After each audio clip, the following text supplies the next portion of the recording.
दोस्तों ट्रेडिंग में आपको यह पता होना चाहिए कि कौन सा लेवल इंपॉर्टेंट है और कौन सा लेवल इंपॉर्टेंट नहीं है। अगर आपको यह पता ही नहीं है कि किस लेवल को मार्केट रिस्पेक्ट देगा और किस लेवल को मार्केट ब्रेक करेगा, तो फिर आपको प्रॉफिटेबल ट्रेडर बनने में थोड़ा सा और टाइम लग सकता है। लेकिन डोंट वरी दोस्तों, आज हम इस वीडियो में कंप्लीटली एक्सप्लेन करेंगे कि कौन सा लेवल इंपॉर्टेंट है और कौन सा लेवल इंपॉर्टेंट नहीं है। शुरुआत हम डाउन ट्रेंड से करेंगे। यहां प्राइस नीचे आ रहा था, जिसमें ये रेसिस्टेंस है, ये सपोर्ट है और ये भी रेसिस्टेंस है, लेकिन इनमें से हमारे काम का लेवल कौन सा है? तो देखिए, जहां प्राइस होती है उसके आसपास के लेवल ही हमारे काम के होते हैं। जैसे कि यहां प्राइस इस सपोर्ट के पास है, तो ये लेवल हमारे काम का है और इसके बाद ये रीसेंट स्विंग वाला लेवल हमारे काम का है। फिलहाल इसके अलावा कोई भी लेवल इंपॉर्टेंट नहीं है, लेकिन सिर्फ ये दो लेवल ही क्यों इंपॉर्टेंट है? चलिए इसका आंसर देता हूं। यहां पर प्राइस पहले नीचे आ रहा था, मतलब डाउन ट्रेंड। फिर प्राइस ने यहां से पुल बैक लिया और ऊपर गया। फिर एक स्विंग बनाने के बाद प्राइस फिर से नीचे गिरा। तो अगर ये स्विंग ऊपर की तरफ ब्रेक हो जाए तो फिर ये डाउन ट्रेंड अप ट्रेंड में रिवर्स हो जाएगा। इसलिए हमने इस लेवल को महत्व दिया। और अगर ये लेवल ब्रेक हो जाए नीचे की तरफ तो ये डाउन ट्रेंड कंटिन्यू रहेगा। नेक्स्ट मार्केट ने इस लेवल को ब्रेक कर दिया। अब यही लेवल के आगे रेसिस्टेंस का काम कर सकता है। आगे हम देखें तो मार्केट थोड़ा सा ऊपर जाता है और इस लेवल से नीचे गिर जाता है। अब ध्यान से देखना, अगर आप यहां से इस ग्राफ को देखते हैं तो पीछे बहुत सारे लेवल हैं। देखिए, ये रेसिस्टेंस है, ये सपोर्ट है, ये भी सपोर्ट है, ये भी रेसिस्टेंस है और यहां भी ये सपोर्ट है। क्या ये सभी लेवल इंपॉर्टेंट है? बिल्कुल भी नहीं। जैसा कि आपने अभी अभी सीखा, प्राइस यहां पर है तो ये जहां से प्राइस नीचे आया वो लेवल हमारे काम का है और जहां से प्राइस अभी अभी ऊपर गया वो लेवल हमारे काम का है। अगर ये लेवल ब्रेक हो जाए तो ये डाउन ट्रेंड कंटिन्यू रहेगा और अगर ये लेवल ब्रेक हो जाए ऊपर की तरफ तो मार्केट डाउन ट्रेंड से अप ट्रेंड में रिवर्स हो जाएगा। नेक्स्ट मार्केट ने इस नीचे वाले लेवल को ब्रेक कर दिया और फिर आगे हम देखें तो मार्केट बहुत ही ज्यादा ऊपर चला जाता है। दोस्तों, क्या अब यहां अप ट्रेंड की शुरुआत हो चुकी है? नहीं, अभी भी ये डाउन ट्रेंड ही है। देखिए, यहां तक प्राइस लोअर लो और लोअर हाई के स्ट्रक्चर में नीचे आ रहा था। यह है रीसेंट स्विंग या फिर रीसेंट लोअर हाई। तो जब तक ये रीसेंट स्विंग ऊपर की तरफ ब्रेक नहीं होता तब तक हम इसको डाउन ट्रेंड ही कहेंगे। अगर ये रीसेंट स्विंग ऊपर ब्रेक हो जाए तब हम इसको अप ट्रेंड बोल सकते हैं। नेक्स्ट प्राइस इस लेवल से नीचे गिर जाता है। अगर यहां पर कोई बिगिनर ट्रेडर होता तो वो कुछ इस तरह से लेवल ड्रॉ करता है, लेकिन आपको ऐसा नहीं करना है। आपको स्मार्टली काम करना है।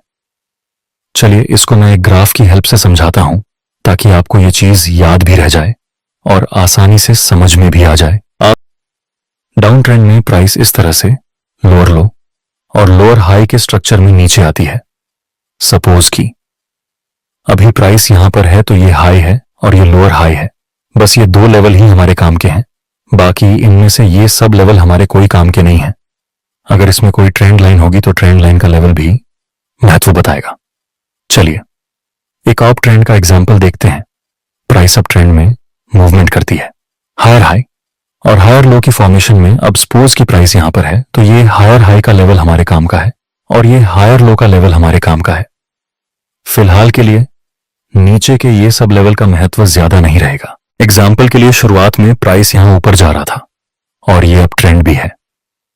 उसके बाद प्राइस थोड़ा सा नीचे आता है और फिर से ऊपर जाने की कोशिश करता है। ये हायर हाई और ये हायर लो, बस ये दो लेवल हमारे काम के हैं। अगर प्राइस इस लेवल को ऊपर की तरफ ब्रेक कर दे तो ये ट्रेंड कंटिन्यू रहेगा और अगर ये हायर लो ब्रेक हो जाए तो डाउन ट्रेंड की शुरुआत होगी। नेक्स्ट मार्केट ऊपर चला जाता है और फिर से नीचे गिरता है, जिसके बाद प्राइस फिर एक बार ऊपर जाने की कोशिश करता है। अब हमारे पास एक नया हायर हाई और हायर लो है, जिसको हम ऐसे इंपॉर्टेंट लेवल ड्रॉ कर देंगे। उसके बाद प्राइस तेजी से ऊपर चला जाता है और बाद में थोड़ा करेक्शन करता है। दोस्तों, आप बताइए प्राइस अभी कहां पर है? यहां पर कौन सा एरिया है जहां से प्राइस अभी अभी ऊपर गया है? ये एरिया। तो ये लेवल हमारे लिए रीसेंट स्विंग का काम करेगा। अगर प्राइस ने इस लेवल को नीचे की तरफ ब्रेक कर दिया तो आगे डाउन ट्रेंड की शुरुआत हो सकती है। नेक्स्ट प्राइस इस लेवल को ब्रेक कर देता है नीचे की तरफ और प्राइस नीचे गिरा।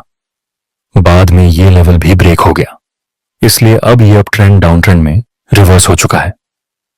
दोस्तों, इस तरह से आप higher high and, higher low की मार्किंग करके इंपॉर्टेंट लेवल को ड्रॉ कर सकते हैं। लेकिन याद रखना, आपको सिर्फ लेवल के बेस पर एक भी ट्रेड नहीं लेना है, क्योंकि ट्रेडिंग में कोई भी लेवल कभी भी ब्रेक हो सकता है। आपको इंपॉर्टेंट लेवल के पास किसी कैंडलस्टिक पैटर्न या किसी चार्ट पैटर्न के बेस पर ट्रेड लेना है। सिर्फ ये सिखाना जरूरी नहीं कि कौन सा लेवल इंपॉर्टेंट है और कौन सा लेवल इंपॉर्टेंट नहीं है। सबसे ज्यादा जरूरी है कि आप लेवल को किस तरह से ड्रॉ करते हैं। जैसे कि आपने किसी चार्ट में सपोर्ट लेवल ड्रॉ किया, तो यहां आप सिर्फ एक लाइन को ड्रॉ नहीं कर सकते। सपोर्ट का मतलब सिर्फ एक लाइन नहीं होती है, यह पूरा एक एरिया है जहां से काफी सारे लोगों ने बाय में एंट्री किया होगा। तो इसलिए आपको इसे सिर्फ एक लाइन की तरह नहीं बल्कि एक जोन की तरह ट्रीट करना है। जब आप किसी ट्रेंड लाइन को ड्रॉ करते हैं, उस वक्त भी आपको ट्रेंड लाइन को सिर्फ एक लाइन की तरह नहीं देखना है, आपको इसे एक परफेक्ट जोन की तरह यूज करना है, कुछ इस तरह से। चलिए इंपॉर्टेंट लेवल को आइडेंटिफाई करने का एक दूसरा तरीका आपसे शेयर करता हूं।